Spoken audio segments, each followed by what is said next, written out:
I remember I said, "No, it's not mine," and you were yelling, and then you tried to kick me. You came around and just punched me square in the face. People have hopes and dreams that it's going to be different, and yet they don't have the skills or the tools to do it differently because they haven't learned them yet. Yeah. I think that part of me is a little resentful. I had to give up this giant portion of my life, and I don't feel like you did. And so I had worked so hard at pushing aside who I was to try to become what I thought you wanted me to become. The idea of a couple is not to become like a smoothie where they become identical to each other because you've blended them together, but rather to learn how to honor, in fact, thrive on differences. Do you think that I don't care? I mean, why would I do this? Do you think this is a personal attack? You think I'm doing this to harm you? Do you think I would do that? Don't you understand that I'm doing things the best way that I think they ought to be done? Because I do care. So that biological part of us is something that we can't really compromise. All of these weird physical things, it just feels like I get them over and over and over again. And I feel like those are isolating and that Seth doesn't understand them. Right. I'm maybe 6 years old. I'm standing outside of the bathroom door. My mom's in the bathtub, and my dad's got his hair blow dryer in there in a yelling fit. It's plugged into the wall, and he throws it into the tub at her. Yeah, it's actually called phenylethylamine, and it literally floods your brain, and it gives you that euphoric feeling. It's a chemically induced high, and so it gives you that obsessive, longing high. And now your amygdala is activated instead of just your anterior cingulate cortex, which is responsible for compassion and empathy, and some scientists would say love. But you can't shift a relationship to an entirely analytical context. You'll change your brain's understanding of that person to just an idea. Those are pleasure chemicals that are really introduced in the brain.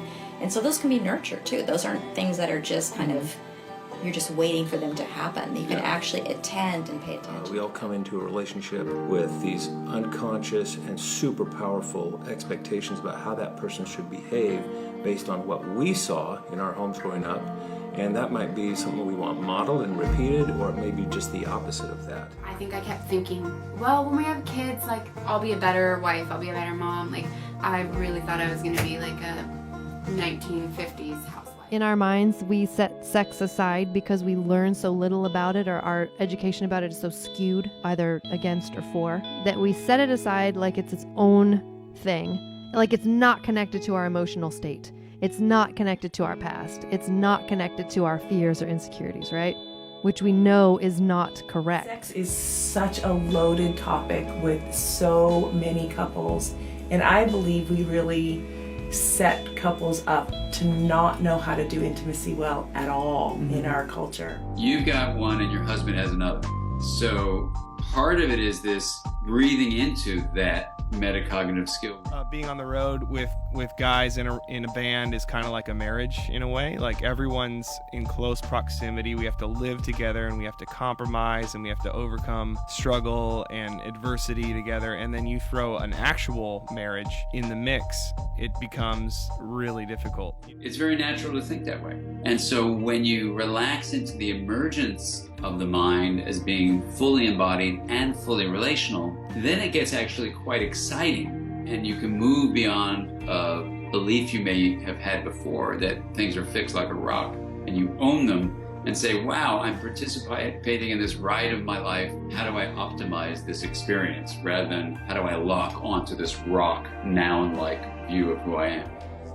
I don't know how to describe it other than just especially dark, demonic sorts of days. And those days when you're weeping and curled up in a corner, I feel like the thing that always haunted me on those days was this: you messed up, you aren't good enough.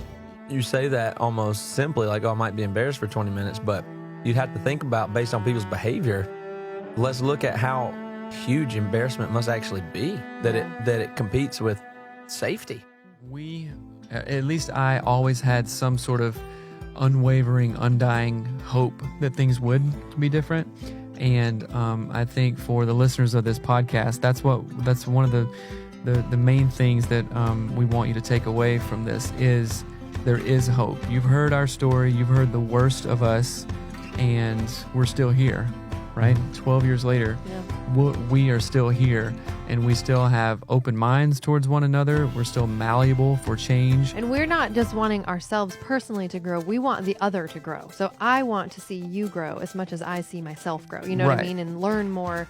I'm being your cheerleader in a sense, in a new way that doesn't feel scary or stupid or like the church tells me I have to. I genuinely am like, when you learn, I learn. When you grow, I grow. Right. When I win,